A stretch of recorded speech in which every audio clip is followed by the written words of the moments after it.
Don't just live for tomorrow, or just live in yesterday. Just be glad for all you have that's in today. And though you've come through many obstacles. Hey everyone, Connie here, and welcome to my blind reaction to Bob's Burgers, episode 5. So, yeah, not really too much to say in regards to this. It's just, we're back with another episode, and just gonna kind of have to see what kind of shenanigans they get into this time. Let me check something here. Because with this being super episodic and everything, it's like, it's hard to remember exactly what happens every time. So I'm looking at the thumbnails here. So yeah, last time was the Capoeira episode. And it was fun. It was interesting. It was definitely something I didn't expect. And it was very much focused on Tina, which is good because, as I said in the last one's pre-thoughts, I believe, I wanted episodes that focused more on specific characters other than just Bob.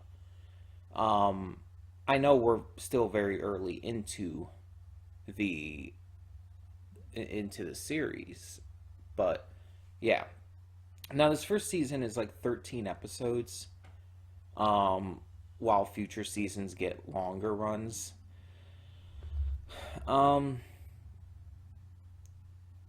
So we're gonna catch up with this fairly quickly. We're almost halfway through already. So we're probably just gonna go all the way through. We probably don't need to take a break or anything with this one. Just because of its length.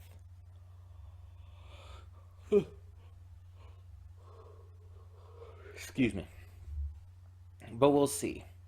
So far, this series, I wouldn't say it has impressed me. Like, there's a lot to enjoy about it. There's a lot of fun stuff to it, but it hasn't really impressed me yet. As I've stated before, it does kind of have this dry humor to it that's fun, but oftentimes can lead to jokes being very hit or miss, and sometimes it's just not even just the best to react to. So I'm really going to have to determine as we continue along whether or not this is going to be a good series to continue reacting to or whatnot. Because no matter what you think of it otherwise, it's like that is a completely different factor that has to be taken into account. I just feel like you have to account for the differences between, oh, it's a good show on its own, or it's something I could react to as well. You know what I mean? And this one I'm kind of on the fence with, just because of its type of humor and how it's going and everything. But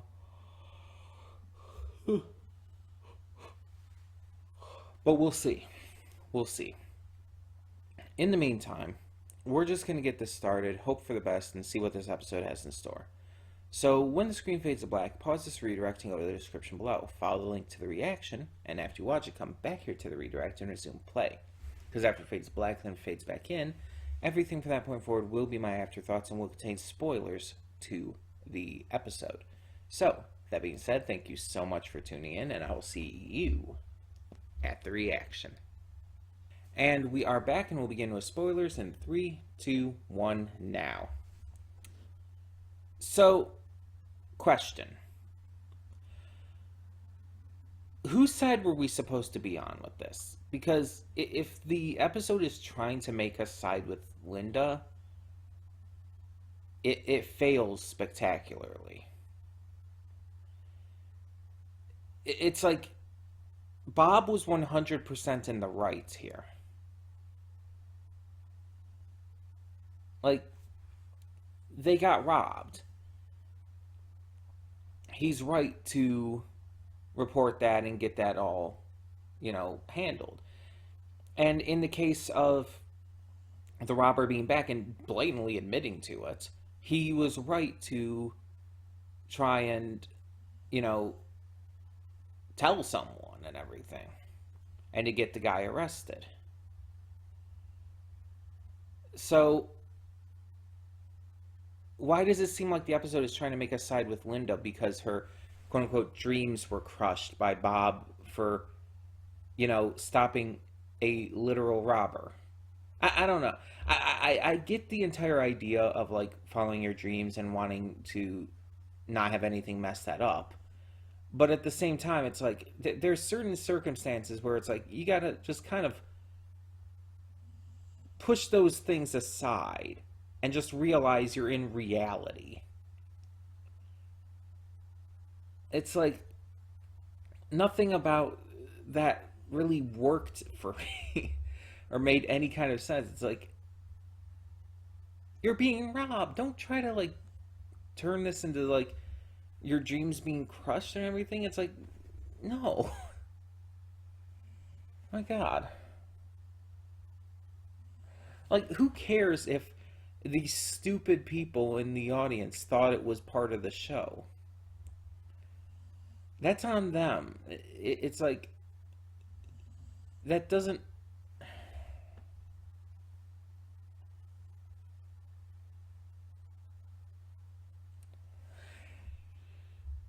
And I'm not saying, by the way, that I didn't like this episode necessarily.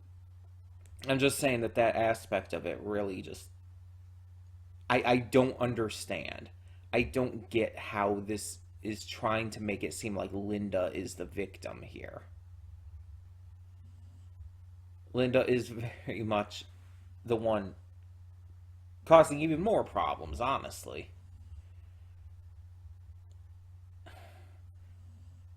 Bob is the one trying to do things right. And mind you, these cops in this seem as incompetent as the police force are in real life. Maybe not as actively, like, bad and dangerous, but still. They're barely competent at anything, and they're just there. But still, it's like, if you get robbed and stuff, and if the robber is literally back and admitting to it, it's like, it is something you probably should report.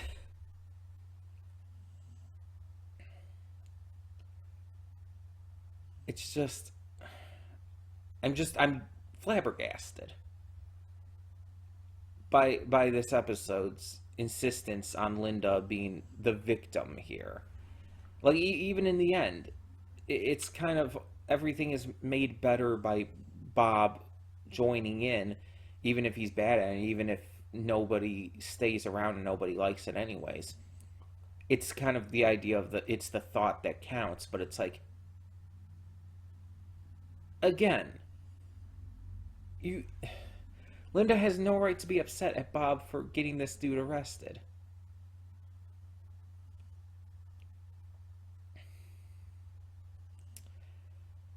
So yeah, it's just that really threw me off a lot. The kids weren't really super important. They were just kind of supporting cast in this. Mort was supporting cast. The robber himself, it's like he seemed to take joy in being a robber. Like he seemed to have almost like a pride in that, which is really weird because usually robbers, especially if they're just doing like small time robberies like that, are usually doing it for some kind of reason. Not usually like just a greedy disposition for money and stuff. It's usually like they need the money for something.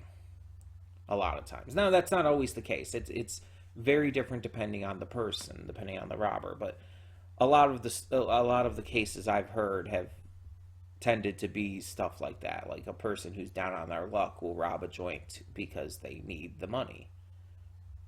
Or they'll rob food from somewhere because they need food, stuff like that. And because, this country isn't really great at taking care of people. So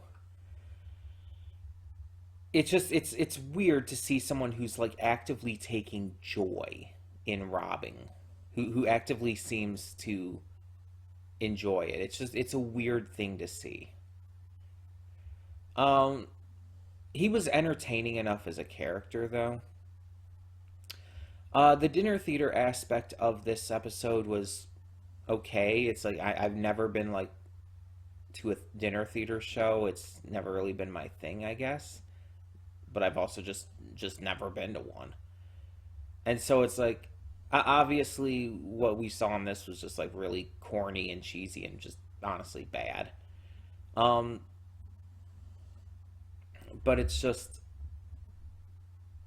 I feel like that was probably the point. It was supposed to be over the top in that way.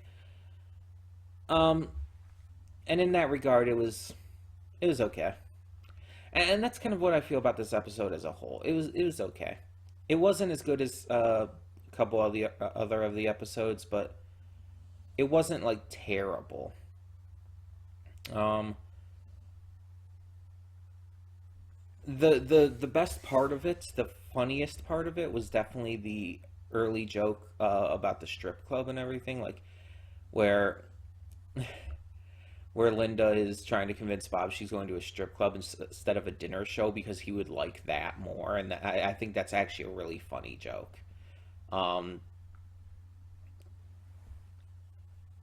because he's apparently so against dinner theater, mainly because after she goes to those shows, Linda tends to sing for a while, just sing everything she says. So I think that was unfortunately the highlight of the episode. But yeah, like I said, it wasn't like bad or anything. It's just very meh, very just mid. I wasn't like this huge fan of it, but I'm not a huge detractor of this one either. Um, so I guess tell me in the comments below, what did you think of this episode of Bob's Burgers? Um, Let me know, and thank you so much for tuning in. For now, I'm Connie, and I'm signing off. See y'all next time.